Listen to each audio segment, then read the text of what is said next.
save in this airplane. I'll talk a little bit more about that. To start everyone off, I want you to look at this picture for a second. I'm going to come back to it. That's where it started. It lasted 6 minutes. I'm going to try to squeeze that into 3 hours tonight, if that's okay. That was the plane. It's a 2004 SR-22. That was the avionics. Is the avionics. It's called an Avidyne system, for those of you who don't know. The brains are the two 430s there. PFD, MFD, primary flight display, multifunction display. This is a pretty much stock airplane. The only upgrade was ADS-B transponder. I think that was really the only thing. It was a very nice airplane. It had air conditioning. The MFD here had multiple pages on it to include one of the engine pages. I'll show you that later. But just so you know, there's also some engine instruments over here. So we had actually duplicate engine instruments. It's just a list of everything on it, so if anybody has a question, I can refer to it. Because I don't remember everything that's on these airplanes. A little background on me. I've got 32, actually going on 33 years of flight experience. I started as a 16-year-old kid.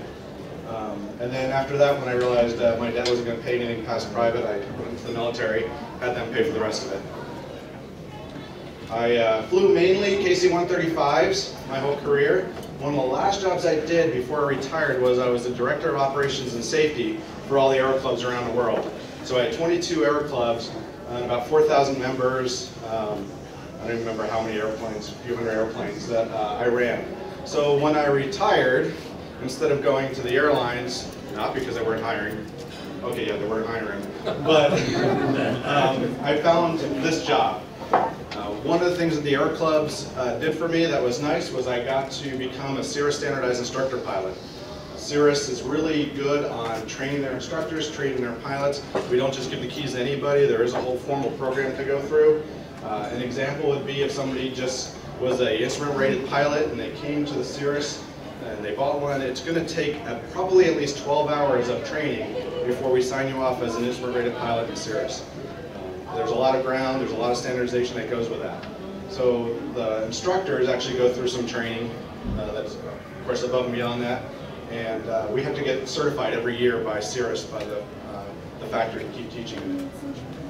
And then that's where I started as the Director of Flight Operations for Northwest Flight Service. We were a 141 school. We had a 135 operation for a short time. We turned both of those in because the FAA is hard to deal with.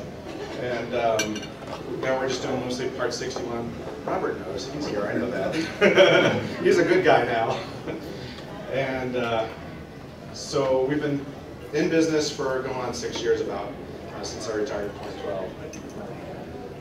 I call him the student pilot. He was also the owner. He is here, so when you start asking questions, he wants you to direct them all to me, I think, but he'll take a few, I'm sure. He was out of Moses Lake, 36 years old. He had about 40 hours, 3 to 5 hours solo, and all in the 150 to the 172. The good thing is his instructor actually talked to me before I even met Travis. His instructor called me and said, hey, Travis is buying a new airplane, it's a Cirrus, I don't know anything about it, we need to make sure we get a good instructor in it. So we had some conversation over a couple of weeks, I think it was, and I think one of the things that's funny is I even asked him, I said, so what kind of equipment's in it? You know, we're talking about that. And I said, well, does it have the GNS 430s? He goes, what's that? So I knew we were going to start down this road of a lot of training. And that's fine, but it just lets me know where we start. One of the goals was eventually, sooner hopefully, was to get him just to solo from Moses Lake to Feld so we can do some training here and have him solo back. That was our intent after maybe a good intense week or two of training. One of the things we did consider was, since he already started in 172 and 150, do you just finish? Do you get your rating in that, and then we'll just do the transition in the Cirrus? There's some good about that because you just get the rating done, you already started, and then we'll just do transition training, and I don't need to worry about setting you up for a check ride. On the other hand, he bought an airplane. Why does he want to fly someone else's airplane if he buy an airplane? So I get that, and we deal with that with a lot of people. So he picked up the airplane on Friday. It was actually delivered to him by the broker, and I wound up driving out there on Monday. Monday morning we met for the first time. We went through logbooks. That was the first thing I do. We went thoroughly through the logbooks. We were there for a couple hours, asking a lot of questions, that kind of stuff. Nothing in there was a red flag. In fact, one of the comments I made to Travis at the time is, it looks like this airplane was really well taken care of. And one of the ways I could tell was because there's a lot of write-ups in there that were not required write-ups. The prior owner or owners, I'm not even sure how many there were, so it was one or two, but took care of the airplane, and that's a good sign. So we did that. We did the walk around, we checked everything out. It took us quite a while. And that afternoon, we decided to do a quick flight from Moses Lake to Phelps, just basically getting him into the airplane, getting him comfortable with it. I think he flew it twice before that, just in like a demo type of environment. So we started some training, got the Phelps, bought some things that he could have used for the airplane to help him out, and then we went back and did kind of the same thing. So we put a couple hours on the airplane that day. Tuesday, we left Moses Lake. It was one of those really hot days in the summer. I mean, it was like blazing hot. So we met at 5:30 in the morning, and we realized Moses Lake doesn't have self-serve fuel. And at 5:30 in the morning, nobody was there to help us.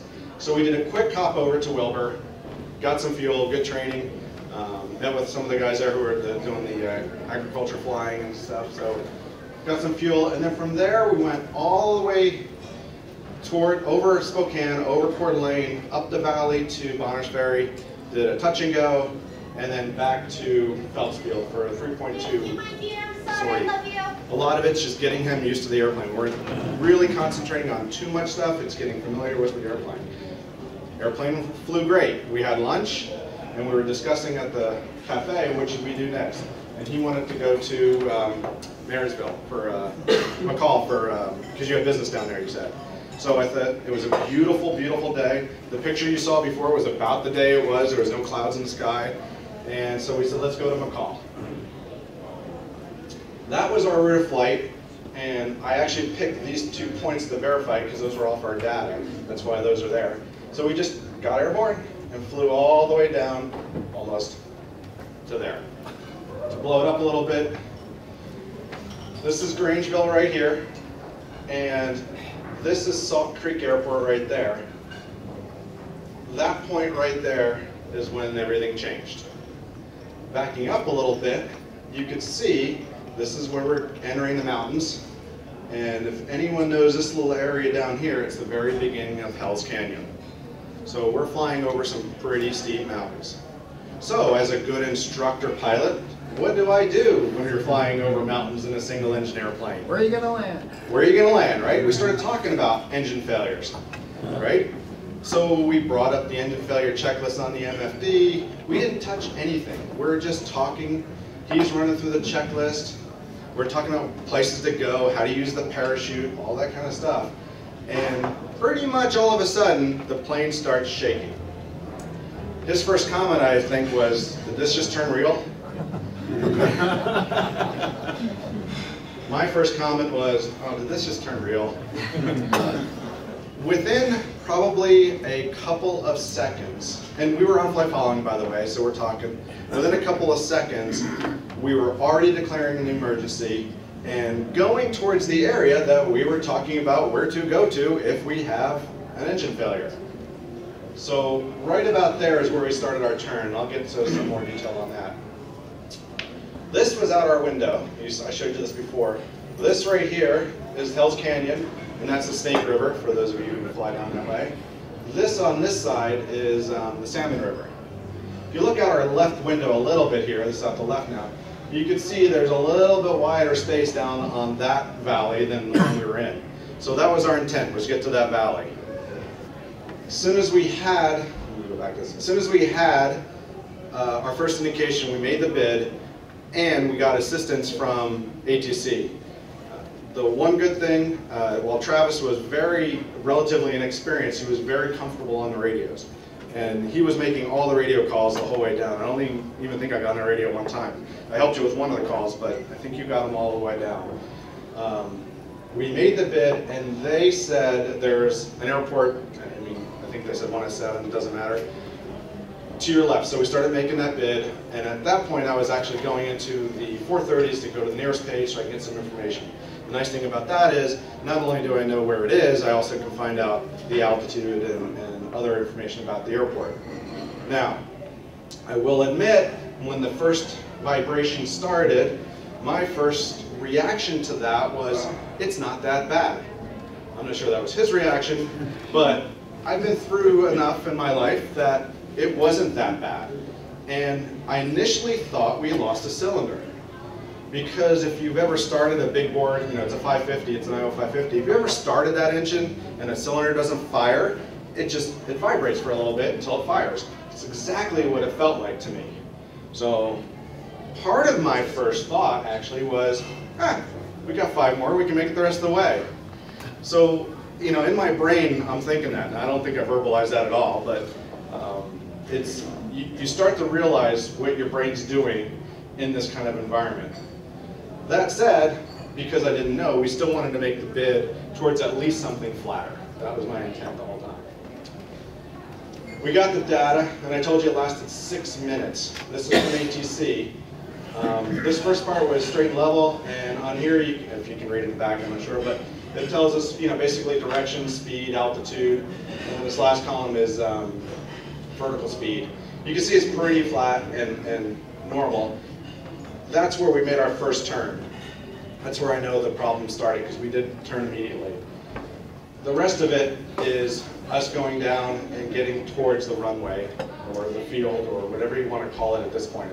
I wasn't really caring about the runway, it was flat. That's all I really cared about.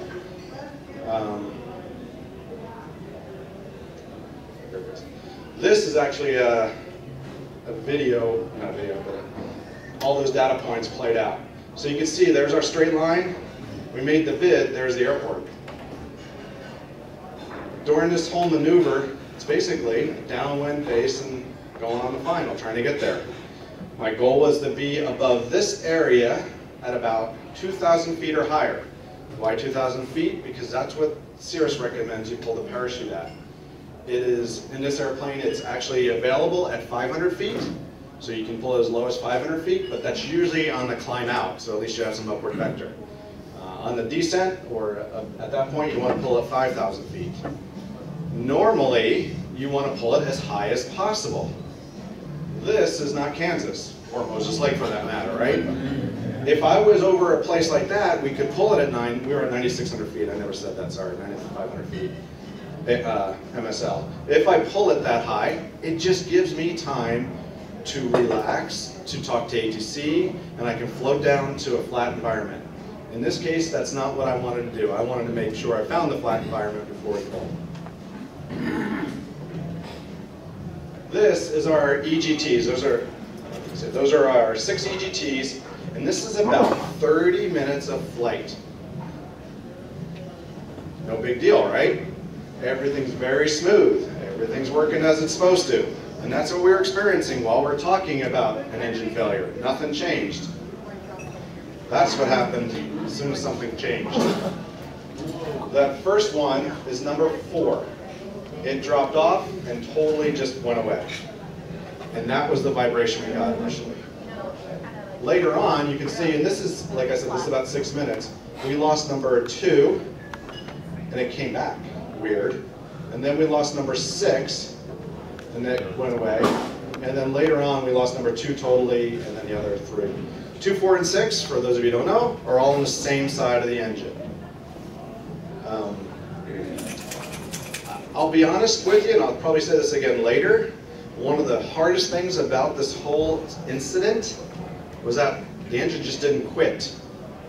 This whole time it's running, and I'm playing with it, and we're doing things. And what does that mean? It means I think we can still fly. I think we still have an engine. Partial power, but that's better than no power. But it gets you thinking of, what am I going to do under partial power? If I had just lost the engine back here, we probably would have made a little bit different decision, or we probably still would have made the bid towards that flat area, but it would have been more direct to that Salt Creek area and pulled the chute. So having partial power was really a little bit confusing to us. This is actually our engine page that I told you on the MFD. I pulled this data from the, well, Tim pulled the data from the card, and we can replay it. This is actually what the MFD looks like. This is our RPMs. There's our manifold pressure, percent power, oil temperature, and oil pressure along the top. The left side is our EGTs. The right side is our CHTs. And you can see a clock down here. It wasn't exactly set right, but to give you an idea of how long everything lasts. As I play this, you're going to see everything moving in 6-second increments. So it's every 6 seconds it blocks it out. The arrows here, you're going to see flashing. All that's showing is their trend arrows. So as the EGTs or CHTs are heating and cooling, they're going to change. It's not that big of a deal. They don't change that much. It's not turboed from what I'm seeing. Oh, I'm sorry. This is not turbo. No. Yeah, but it's like 21 inches. Right. This is aspirated engine. So you can see that those are moving. So just kind of ignore that. Everything's running fine. We're talking about the fake emergency at this point. Look at the oil pressure right there. It's about 45, 46. That's where it stays. That's very, very low. Everything's pretty normal here. And you'll notice right about the 58-minute mark is where I got the first indication. Now, the whole time you're watching this, I was not watching this. Travis was not watching this. In fact, he said he was looking outside the whole time. We're talking on the radio. Ooh, yeah, there goes that. You don't feel the vibrations in here, do you? I did. He did. Look at the oil pressure. It initially just dropped a little bit and stabilized, and then it went to 0. Within about 2 minutes of that first indication. I didn't see that. I saw it stabilize a little bit low, and I thought it was fine. It was probably another minute or two later before I realized it was at 0. And I had that gauge right in front of me on the other side. There goes 2, 4, and 6. Now I know I have half the engine, and at some point in here, we're making a bid, and I am playing with the power a little bit. I said to Travis, if anything else happens to this airplane, we're pulling the chute. Well, something else happened to the airplane. I said, we're pulling now. He said, now? And I already had it in my hand. So at that point, we were done. You see the manifold pressure starting to increase because the engine quit, and everything's just pulling off. And at this point, we're technically just probably floating down or under a parachute. Oops. That's basically what it looks like, except the flat part. That was a test. I've got a couple of videos here to show you. Let's see. I don't know if anyone's seen this before. I'm not going to play the whole thing. This was over the ocean. It was a ferry flight to Hawaii. They had trapped fuel. They had ferry tanks in there. So this was not a normal train flight or anything like that. He had trapped fuel. He had about 2 hours to work the deal. So they planned to, he couldn't get to land. He flew towards a ship. Coast Guard's on scene at this point, and they're taking the video. You can see right there, the parachute goes off. That's exactly what happens when you pull the handle. The first thing that happens is the airplane goes nose low. It stays nose low for 7 seconds. After 7 seconds, it levels off. You'll see it level off here, and that's how you land. His engine was already killed. He killed his engine. I mean, ours was already killed. And then he hits. He hit water, we hit ground, but it's still the same event. What's the rate of descent under The rate of descent once you have full chute is about 1,700 feet per minute. 1,700? 1,700 feet per minute. It's about like hitting or jumping off a 17-foot roof. Wow. Not recommended. 1,700? Yeah. Like a T-10 Charlie. So let me pause this and I'll show you, since I knew you were going to ask that question. This is what it looks like. And here's a video that's been making a big You don't have splash. to listen to the video, I mean the audio. I've seen some pretty amazing videos. This was, I think, in New York. It was father-daughter. Wow. Yeah. Less than schedule, but the passengers walk away and then pose for pictures afterwards. The pilot from New York and his 17-year-old daughter were returning So yeah, he just had a little cut, to shoot after but they were fine. Yeah, carrier landing's about 700 feet. 700 feet per minute, carrier landing? Yeah. It is Like really dark to read in. definitely a violent experience, to say the least. So I bet they will start Thanks. lose it. Thanks. Do you cut the power off of the engine fan when you're under that parachute? Is it completely off? Does it have any forward flight at all? Once you're, hold on, sorry. Once you are undershoot, there's nothing you can do. Power on, anything, it doesn't matter. You are supposed to cut the engine, we didn't have to. You can turn off all the electrics, that's what we recommend. Of course, if you want to talk to ATC and other things, you can leave it on, at least while you're making those calls. This is the handle, it's above the pilot's and co-pilot's head, it's right in the middle. Anybody can pull it. It takes about 40 pounds of pressure to pull. We recommend using 2 hands. I think it was like removing a paper clip. It happened so fast. It was pretty easy. And of course, the next thing I thought was, oh, I hope this works. I'd never used it before. It happens pretty quickly. The chute was supposed to make a loud rocket noise. I didn't hear it. Did you hear the rocket at all? Yeah. I don't know why I didn't hear it. That scared me a little bit. Is this working? I do know, because you told me later, which I thought was funny, is after we were floating down, he looked out his window and he thought he saw the parachute drifting beside us, right? Yeah. Really? Yeah. It turned out it was a cover to the parachute that when it pulls off, it just floated beside us. But yeah, it's sleep. I'm sure in his mind it was not a comfortable feeling. Fortunately, it was out his window, not mine. So we had a couple of seconds after I pulled it. We were talking, I think, to ATC still at that point. They were asking us for phone numbers. I mean, they wanted to contact us. They knew we were going to be in the hills. They weren't going to get us. But we did get a radio call off saying we pulled the chute. The first couple of seconds after that, I did realize the chute was working. At that point, it went nose low, like you said, or like I said before. I even talked to Travis during this time, right? I was saying, this is normal, this is what's going to happen. We're going to be in this position for 7 seconds. Now, we were about 2,400 to 1,300 feet AGL. At that point, when you're straight down looking on the ground, it's pretty close, right? It's not comfortable. 7 seconds in that situation lasts about an hour and a half. In fact, it got so uncomfortable for us, and I was even telling them, it's going to happen any minute, we're going to level off. I swear we're going to level off. And all I thought was, we are going to hit nose down, straight into the ground. Now the reason it levels off is because on the rear riser, there are what's called line cutters, just little explosives, that actually extend the line in the back, and you saw that on there.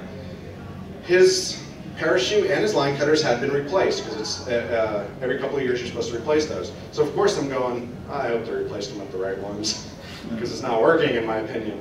So what we did, I did, and Travis followed right behind me, was I tried to push the seat back as far as I could, because I thought if we hit nose, and then the glare shield, and then it's my face, and then his face. And I was trying to get as much space in there as possible.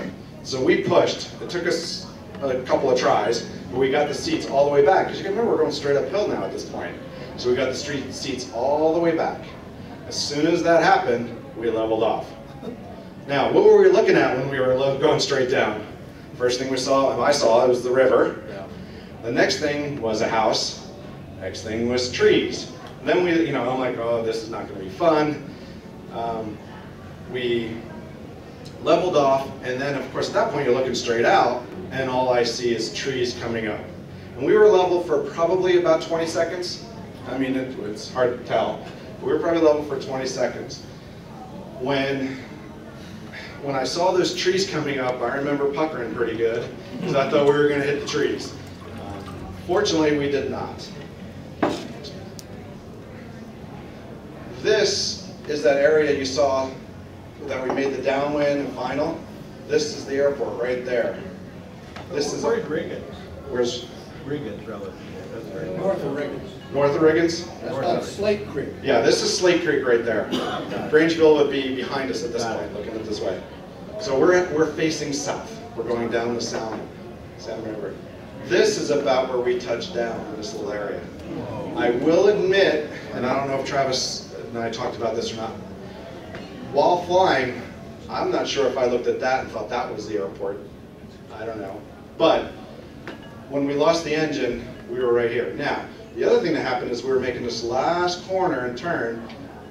That's a big hill right there. I also remember putting my flaps to 50 and slowing down so we can make this tight turn in the canyon. It was something that was, I didn't want to hit the sidewall either. Where we touched down was right there. That's the airport.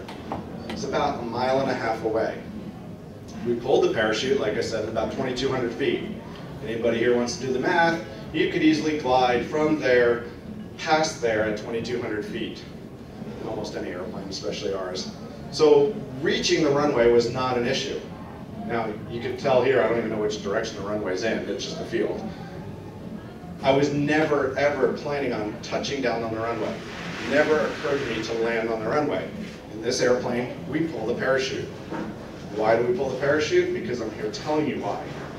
Because we know it works. And I'll give you some stats in a little bit.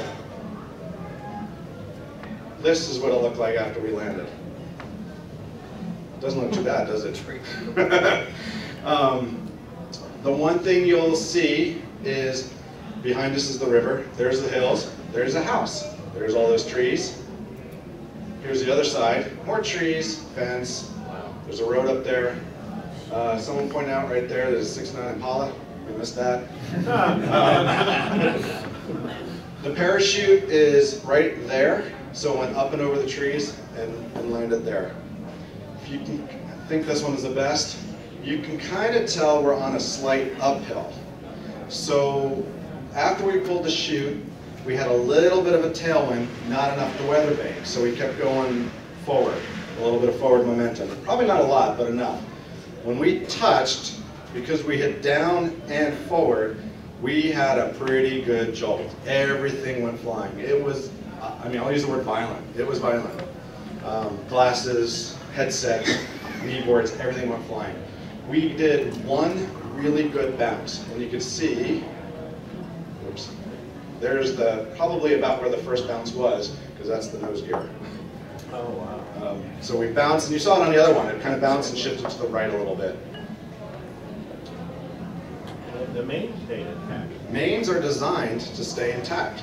Part of the design, I'll talk about it now, part of the whole airplane design is built around the parachute. This wasn't an airplane that they added a parachute to. It was basically a parachute that they added an airplane to. So they built everything around it. Things including the main gear are actually stressed and designed to stress all the way up and come all the way back. And you probably saw in that last video a little bit if you look closer. Wow. So it's designed for that. Nose gear not so much. It's a little more fragile, but it doesn't matter.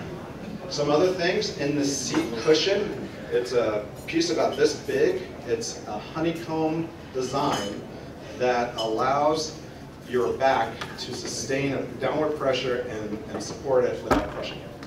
So one of the things everybody asked me when we got back is, did you look at your seat cushion? Because it should have your butt cheeks in it. We didn't look. I don't know if you looked, but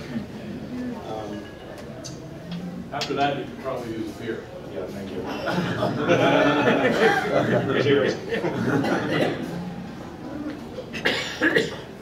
So, after that, that's the picture overhead later on, a few hours later, because Tim picked me up in another series. You can see the house, the river, the trees, the Impala, the road, the power lines. We missed them all. Fortunately, I'm just that good. Okay, so nobody was home. I'll fast forward a little bit here on since you asked. The sheriff showed up. The actual county sheriff showed up with his deputies. He was very interested. I found out the next day, the only reporting on this was the local paper. The local guy wrote it, and in it he quoted one of the regional or state representatives. Well, and she wrote something about an airplane with a parachute. I want one. And then it says retired or Air Force A-10 pilot, blah blah blah. So I'm like, oh, I'm calling this girl. I don't know who she is. So I called her and talked to her. She is a guardsman. She had flown. Well, her father was the sheriff. So that's how the connection. So, I mean, this is a small town. So I said, who lives there? Because my first thought, and I don't know if you thought about this or we talked about it, my first thought was, this is the middle of Idaho, we just landed in this guy's front yard, he's coming out with a shotgun. Get off my yard. He never did come out, so I got his number later from her. What's that? I got his number later from her, called him. Turns out he's a Bonanza pilot. Yeah, and he's in California, about to retire, and he says, I just need to get out of this California place and go somewhere more conservative. Well, you found it. You're going there. Wow. So I said, well, as a pilot, I'm glad you understand, and blah, blah. He goes, tell me about that Cirrus, because I want one. So we started talking. As we're talking, I said, the one thing I couldn't really control was, I'm sorry, we landed in your front yard, but I'm just happy we didn't land on your house. So it's Travis, right? He says, I could really use a new roof. Now, Dan, is that a house or is that a trailer? That's a house. That was actually, you can see it. And how long was it before the sheriff showed up? I got that in a second, though. I got the time, so it wasn't too long. Here it is. What happened next, right? So our initial indication was at 12:58. It was all over the time there. We pulled the caps at 1:04. Wow. You saw how fast that happened. So I don't know if I've really been talking for 3 hours or not yet, but yeah, it happens a lot faster than we talk about. Once we got down, the first thing I did was I made a couple phone calls, and I don't know, I'm sure Travis was doing his own thing too, but I called the office. Why did I call the office first? Because I knew Seattle wanted us, and we had lost him. I said, you guys need to call Seattle. Next thing I called was 911. I called 911 next because I don't know how much battery life I have left on my phone. I'm just happy we got service down there, right? So that was a funny call because they were like, what do you mean you crashed an airplane? Was anyone hurt? No, we're okay. Well, then why are you calling me? So a few minutes later, I called my wife. First, of course she answered, I'm like, everything's okay. That's how you start all this, right? When she's been around long enough, she knows everything's not okay. I think the first thing she said, I thought you were flying. Yeah, I thought it was too. Jump forward a few minutes later, which I found out when I got home, was about 10-15 minutes later, my wife calls the office and asks to talk to somebody. Tim answers the phone, and he's on the phone with her, and he's like, oh, hi, Lynn. She's like, oh, hi, Tim, how you doing? Oh, everything's fine here, and he's very hesitant. I think he asked her, do you know about your Dan? Oh yeah, he already told me he was in a plane crash. So he was, oh, thank God I don't have to tell her. So we got a cop car ride after that. We were on the ground for maybe 30 minutes, an hour. It wasn't that long, you could see it wasn't very long. They were there, they cut the lines, we had them cut the lines, and basically just left it. One of the first things we did have to do, Travis went in and got rid of the LT, because that was still going off. At that point, we got a cop car ride to Grangeville, where they dropped us off where they drop everyone else off. It's not a good place. At that point, we got a ride to the airport. One of the airport guys picked us up. Travis and his wife did not want to fly home with us at the moment. His wife came to pick him up. Tim came down and picked me up in Grangeville, and that's when we flew over. I flew back to Moses Lake. I got in my car. I checked out of the hotel. Of course, she asked, why am I checking out early? And I said, I crashed an airplane. Okay. I said, do you want to see pictures? Because I have pictures. So did that. She let me not charge. She didn't charge me any extra. Drove home and had pizza and beer on the deck at 7:30 at night. So all that happened in just a couple hours. It was 2 days later, I think. Salvage company already came. NTSB has the airplane initially, right? They said we can move the airplane if it was in anyone's way. Well, it was just in this guy's front yard, so we didn't have to do anything with it. They came to their initial inspections long after we were gone, and they took it away to Boise. I showed this up here because there's the fuselage, and you see that little spot right there underneath the fuselage? Well, that's where this goes right here. There's one spar that goes wingtip to wingtip in the airplane. So that spar fits up in there. And then the gear basically fit on top of that. So you unbolt the gear, you take off the wings, and you put it on a truck. Tow it away. So pretty cool. One of the nice things about a composite airplane is you get to build those kind of things around, how you want it. The parachute risers right here, you see all that? That's where the risers are in the fuselage of the airplane. They're actually built into the fiberglass of the airplane. So they're designed that way. So when it rips out, it doesn't actually damage any of the airplane. That part doesn't. Tim went down after it was in Boise, and we got the engine data that you saw before, so thank you, Tim, for that. But one of the things we thought was when we lost oil pressure was there was going to be oil everywhere. And we never got on the windscreen, we thought it was going to maybe be all underneath. Tim went and looked in the dipstick, and then you can see it's full. The oil was full, so we never had a hole of any type in the engine. That morning, though, that oil was gold. It was brand new. We just changed the oil about 5 hours or so ago on the airplane, 7 hours ago. But if you look really, really close, you can see a lot of those specks. Those aren't supposed to be there. It's obviously metal. And the one thing Tim said was when he opened it up, it stunk really bad. So it had burned pretty good. Don't know what burned, of course. I mean, just the engine itself. The good news is it's all contained. If you look at the outside of the engine, it's in perfectly good shape. Dealing with the feds. This is kind of interesting. So NTSB and I had a couple of good calls. TC is her name. It was great. She said, hold off on the report until I get some information from it. A couple days later came by, she didn't need a report. Turns out this was not an accident, it's only an incident. Yep. What's the criteria for an accident? Well, I put it there. You have to have injuries, damage to the ground that exceeds $25,000, or structural damage to the airplane. They cannot find any structural damage to this airplane. Yep. So, the good news is it's not an accident, it's an incident, we'd have to do any paperwork. The bad news is they're not sure how they're going to look at the engine, because if it was an accident, they could easily take the engine and look at it. So they're trying to figure that out, and insurance is trying to figure that out too. I'll come back to that in a second. FAA, they had one little conversation with me, and then Brent at the FSDO called me and said, hey, I've got the report, I need to send it up. No names are on it, I'd just like to know how many hours you have. And that was it, and they sent it up. Yep. So real easy to deal with.